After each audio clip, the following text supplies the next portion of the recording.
Hello दोस्तों, आप सभी का ऑल अबाउट सोशियस में स्वागत है। और यह एक जो भी पिछले एग्ज़ाम हुए हैं, जैसे कि समाजशास्त्र से संबंधित असिस्टेंट प्रोफेसर के एग्ज़ाम, पीजीटी, जीआईसी या फिर नेट जेआरएफ या सीयूईटी के एग्ज़ाम जो भी होते हैं, उनके जो भी पिछले वर्षों में क्वेश्चन पूछे गए हैं एमसीक्यू सीरीज़, उनका यह वन लाइनर कन्वर्जन है। उसको हमने इसे वन लाइनर में कन्वर्ट करके और प्रस्तुत किया है। इसके पीछे मेरा मुख्य उद्देश्य यह है कि हम जब एमसीक्यू सॉल्व करते हैं तो चारों ऑप्शन हमारे सामने दिखता है और उस समय तो हम उसका करेक्ट आंसर देख लेते हैं, लेकिन जब हम एग्ज़ाम में बैठते हैं तो यह आंसर्स हमें बहुत ही कंफ्यूज करते हैं। सारे ऑप्शन देख के ऐसे लगता है कि कंफ्यूजन बन जाता है कि आखिर में इसमें करेक्ट आंसर कौन सा था। तो इसी कड़ी में हमने इसे जो भी करेक्ट आंसर है उसको हमने अलग कलर में इसे हाईलाइट कर दिया है और वन लाइनर में प्रस्तुत करने की मैं कोशिश की हूँ। और आप लोगों को अगर यह तरीका अगर पसंद आता है तो आप हमें ज़रूर बताइएगा, क्योंकि हम इसी को फिर इसी पैटर्न को आगे कंटिन्यू करेंगे। तो आज हम शुरू करते हैं। चलिए हम लोग शुरू करते हैं इस वीडियो को। और समाजशास्त्र का उद्भव, अर्थ, विषय वस्तु तथा क्षेत्र। सबसे पहले हम लोग इन टॉपिक्स पे जो भी पिछले वर्षों में क्वेश्चन पूछे गए हैं उनका वन लाइनर हम लोग कंप्लीट करेंगे इस सीरीज़ में, जिसमें पहला क्वेश्चन है, समाजशास्त्र एक अमूर्त सैद्धांतिक विज्ञान है। तो सही बात है कि समाजशास्त्र जो है वह अमूर्त है, क्योंकि इसमें जो सामाजिक संबंध हैं, संबंधों का अध्ययन किया जाता है और संबंध हमें दिखाई नहीं देते हैं। तो समाजशास्त्र एक अमूर्त सैद्धांतिक विज्ञान है। दूसरा क्वेश्चन है, समाजशास्त्र का अध्ययन सूक्ष्म एवं बृहद स्तरों पर होता है। इसका क्या अर्थ है, इसको देख लेते हैं। समाजशास्त्र का अध्ययन जो है, समाजशास्त्र को दो तरीके से अध्ययन किया जाता है। पहला जो है वह एक व्यक्ति के स्तर पे करते हैं कि प्रत्येक व्यक्ति का आखिर में व्यवहार कैसा है, उसका अध्ययन करते हैं। तो जिसमें हमारा प्रघटना शास्त्र या घटना क्रिया विज्ञान अर्थात एथनोमेडोलॉजी तथा फिनोमेनोलॉजी वगैरह में, या हम देखेंगे कि सिंबॉलिक इंटरैक्शनिज्म जो है, इसमें हम इसका अध्ययन करते हैं। जो लोग कि काफ़ी समाज को सूक्ष्म स्तर पर अध्ययन करते हैं, जैसे कि इसमें जीएस मीड आ जाते हैं या चार्ल्स कूले आ जाते हैं। उधर में हम देखेंगे कि एडमंड हर्सल हैं, अल्फ्रेड लकमैन वगैरह आ जाते हैं। तो ये लोग समाज को एक सूक्ष्म स्तर पर देखते हैं, एक एक व्यक्ति के क्या व्यवहार हैं उनका अध्ययन ये लोग कहते हैं कि कहीं ना कहीं इम्पॉर्टेंट हो जाता है। जबकि वहीं पे जो बृहद स्तर है वह सोसाइटी को एज ए होल देखता है, एक संपूर्ण के रूप में देखता है।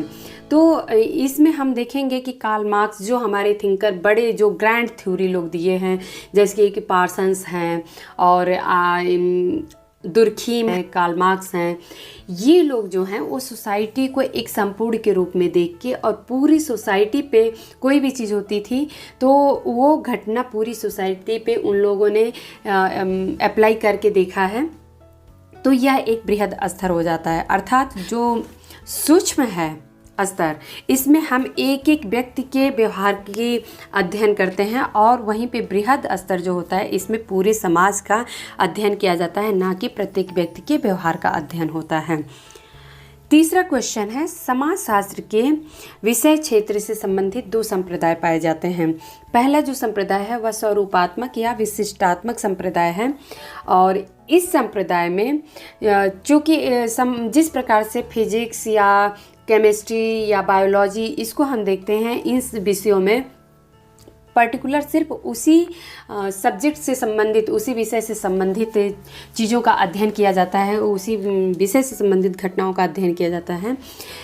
उसी प्रकार से इस जो संप्रदाय के समर्थक थे उनका ऐसा मानना था कि समाजशास्त्र के अंतर्गत हम सिर्फ समाज से संबंधित, अर्थात जो मनुष्य के आपस में कैसे अंतःक्रिया हो रहे हैं, इससे ही बस संबंधित हम जो ये ताना बाना है, मनुष्यों का जो ताना बाना है समाज में, उनको हम बस अध्ययन करेंगे, बाकी और चीज़ों को अध्ययन नहीं करेंगे।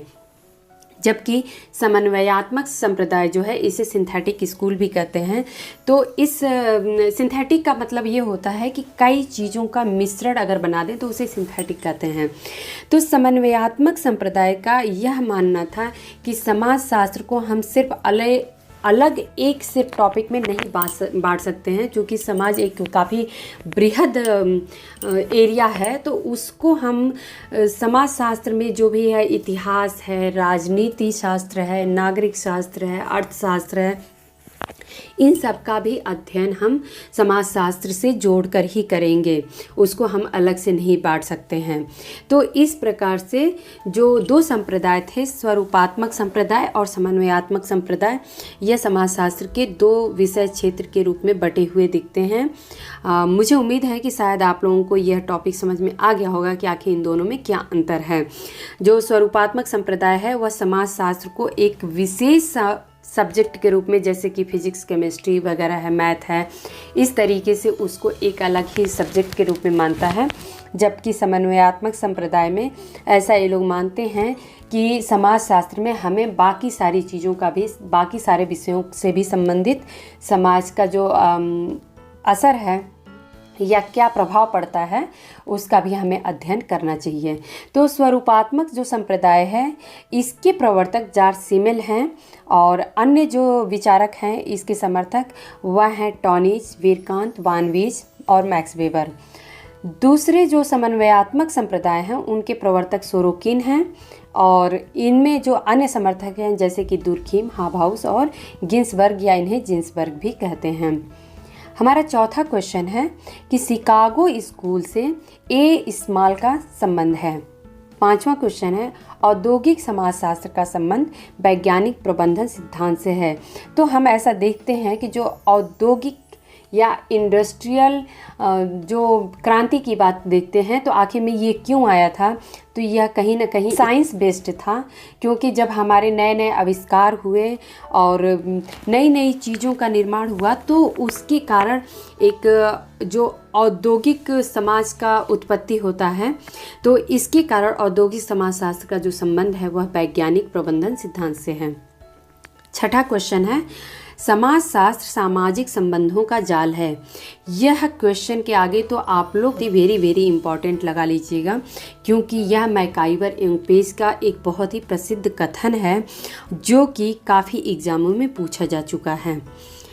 सातवां क्वेश्चन है अगस्ट कांटे ने समाजशास्त्र का नाम 1838 में दिया था, अर्थात समाजशास्त्र का जो नामकरण है वह 1838 में होता है। और अगस्ट कांटे चूँकि फ्रांस से थे तो समाजशास्त्र का जन्म भी फ्रांस से ही माना जाएगा। अर्थात अगर क्वेश्चन में पूछ दे कि समाजशास्त्र का जन्म कहाँ हुआ है तो अगर यूरोप देता है तो यूरोप होगा, अगर यूरोप में भी फ्रांस देता है तो फ्रांस करेक्ट आंसर हो जाएगा। आठवां क्वेश्चन है समाजशास्त्र की विषय वस्तु को सामाजिक स्वरूप शास्त्र, सामाजिक शरीर क्रिया विज्ञान और सामान्य समाजशास्त्र के रूप में 3 भागों में दुर्खीम ने बांटा था। 9वां क्वेश्चन है समाजशास्त्र में नियमहीनता की अवधारणा दुर्खीम एवं मर्टन ने दी है। तो नियमहीनता की जो अवधारणा थी वो सर्वप्रथम तो दुर्खीम ने दी थी, लेकिन बाद में इसकी विस्तृत जो व्याख्या है वह मर्टन ने की है।